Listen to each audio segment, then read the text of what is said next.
The year is 1977, the place Hiroshima, Japan. A 450-pound strongman from Canada is lying face down in a wrestling ring, covered in his own blood.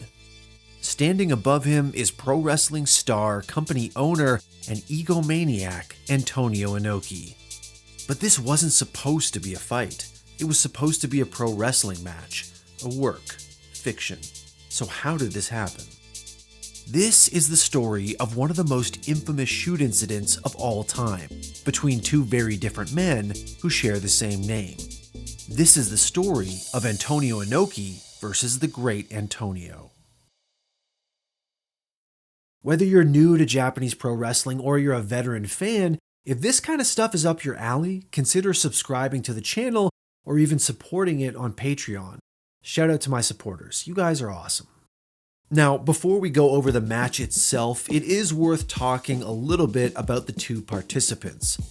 One is a legend in the world of pro res, whose real-life biography is crazier than most pro wrestling storylines. The other has a bizarre and ultimately kind of sad story in which this ill-fated wrestling match is just one chapter. First, Antonio Inoki. Now, if you're not familiar with this icon of Japanese pro wrestling, there's more to say about him than I could ever fit in a video like this, but here's a few bullet points. He founded what is currently the #1 pro wrestling organization in the country, New Japan Pro Wrestling, in 1972. He was the promotion's top star for decades, before eventually being ousted from his own company in the early 2000s. He had a whole second career as a politician, and even helped negotiate the release of Japanese hostages from Saddam Hussein. He pioneered an approach to pro wrestling called strong style, which was meant to be presented as a legitimate and viable martial art, and he's something of an early mixed martial arts pioneer. The year before this shoot incident, he fought Muhammad Ali in a very weird, semi-worked, semi-real match. While that might have been a total fiasco as a combat sport competition, it was groundbreaking in terms of the future of MMA. And before all of that, he was trained by the father of Japanese pro wrestling, the sport's first true superstar in that country, Rikidozan. And believe it or not, 16 years before the Great Antonio and Antonio Inoki met in the ring, Rikidozan also had his own shoot incident against that very same Great Antonio. See, back in 1961, a 36-year-old Great Antonio traveled to Japan to challenge Rikidozan for the NWA International Heavyweight Championship. Before the match, they played this promo video showing the Great Antonio pulling a bus full of people with just a chain and his own brute strength. And they lead Antonio into the ring by a giant chain wrapped around his neck, like he's some sort of half-man, half-Sasquatch. It's quite a lot of setup for what's about to be a very short match. When the bell rings, Antonio just runs at Rikidozan, swinging his arms wildly. To be honest, it looks pretty harmless, but apparently Rikidozan didn't think so. He starts delivering some stiff open palm strikes and mixes in a few of the worked karate chops he liked to use before dumping Antonio out of the ring and kicking him. And if you've seen my video on the Rikidozan versus Kimura shoot incident, then you know his open-handed strikes are no joke. He was a former sumo wrestler after all, who lived a pretty hard life and had a reputation as a bit of a bully. If he ever really wanted to hurt you, he could. Now, this doesn't look like a full-on shoot the way the Inoki match does, but more a case maybe of Rikidozan working stiff with a guy who was apparently going off script. According to wrestler Paul Vachon, the father of Luna Vachon, it was the result of the Great Antonio apparently refusing to lose to Rikidozan. Not a smart move, and an in-ring beating may not have been the worst of it. Vachon claims that Yakuza thugs caught up with the Great Antonio after the match and roughed him up. Rikidozan did have real ties to the Japanese underworld, so this story isn't really all that outlandish. It's almost darkly comedic. Rikidozan was a trainer and a mentor of Antonio Inoki, and it was Rikidozan's old JWA that Inoki left to form New Japan. So who exactly was this man who suffered a beating from the father of Japanese pro wrestling and one of his star pupils 16 years later? Well, the great Antonio has a pretty interesting life story of his own, although it's certainly on the more melancholy side. His real name was Antonio Barichevich, and he was born in the former Yugoslavia. His early past is a little mysterious, but apparently he grew up doing manual labor and was somehow pulling trees out of the ground by age 12. He spent some time in a refugee camp during World War II and immigrated to Canada in 1945, where he made a name for himself performing outlandish feats, like pulling a bus around, lifting horses onto his back, and wrestling a literal bear. One part strongman, one part circus performer, and a dabbler in professional wrestling, the great Antonio became an eccentric celebrity in his adopted home city of Montreal. He was in a few movies, on some TV shows, and was kind of a local curiosity.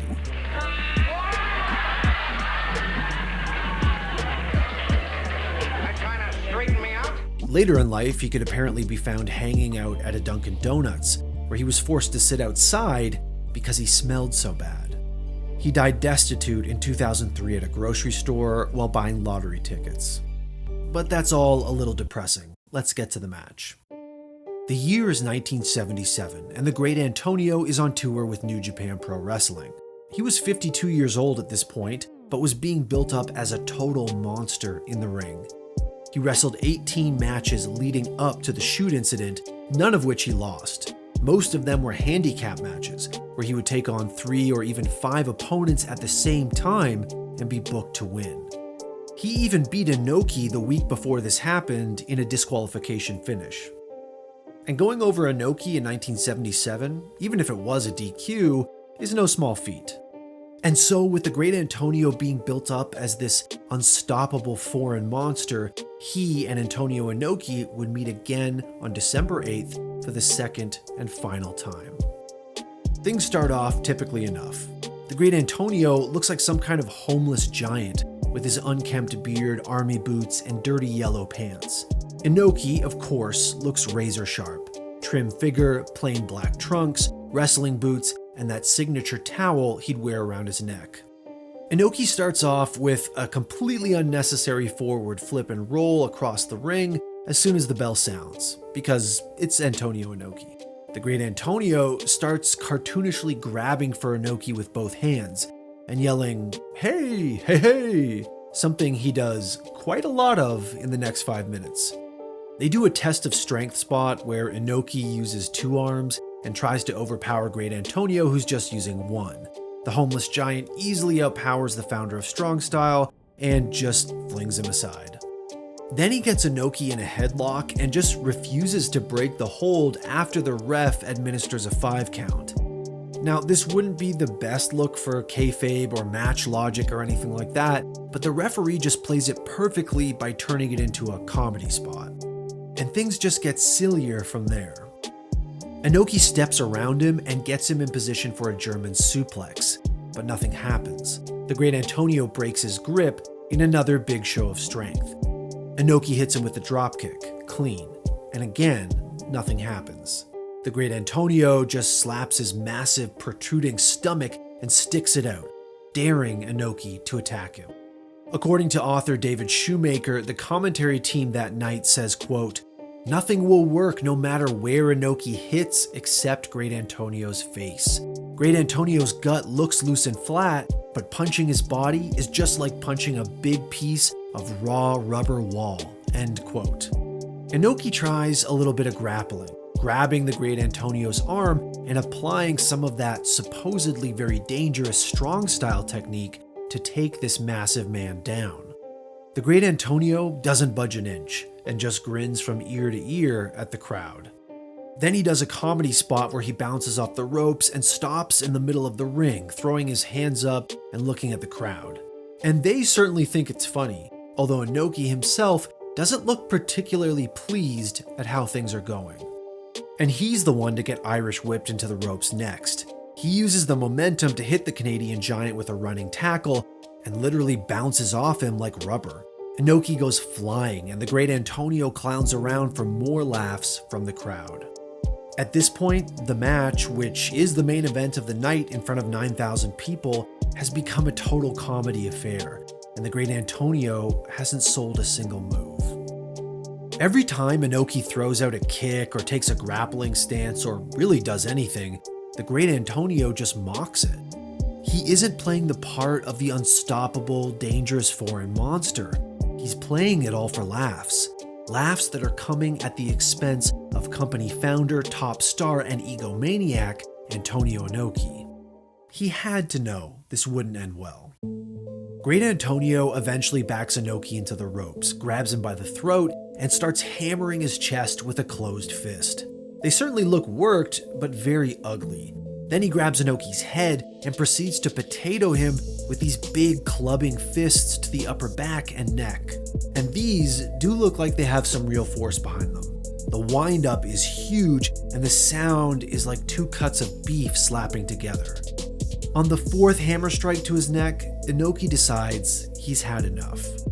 And this is the exact moment when the match goes from worked pro wrestling show to a shoot. Inoki pops up and gives him 2 slaps to the face. Open palm strikes, pro wrestling legal. Then a knee and a few more strikes. And now the great Antonio turns away to protect himself. And Inoki looks furious. He motions for the great Antonio to come at him, and when he does, Inoki goes for a single leg takedown. He gets him on all fours and from there just tees off with soccer kicks to the face. And he keeps him on the ground when he tries to crawl away and get up. The great Antonio makes it to the ropes, but at this point, pro wrestling rules are out the window. He lies there limp as Inoki kicks his face and stomps on his head. Great Antonio's kayfabe manager runs in to try to defuse the situation, maybe get a DQ finish, but Inoki isn't having it. At this point, the great Antonio is not moving. When he finally does lift his head and the camera gets a shot of his face, it's covered in blood. The referee holds up Inoki's hand and declares him the winner by knockout. And suddenly, it's all over. This entire match is 3 minutes and 49 seconds, and most of that is the great Antonio no-selling and kind of embarrassing Antonio Inoki. The real-life beating that leaves him bloody and limp on the canvas only takes about 30 seconds. Usually when we talk about pro wrestling matches that turn real, it's valuable to examine why, because it's not always clear to the viewer. But in this case, it's probably not necessary. Antonio Inoki was the top guy at the company he owned. He was trained by catch wrestler Karl Gotch and presented himself as a legit fighter. And here was this ridiculous-looking man in circus pants making a mockery of his carefully crafted image. But Antonio Inoki, for all his eccentricities, wasn't all image. He was real, and the great Antonio found out the hard way.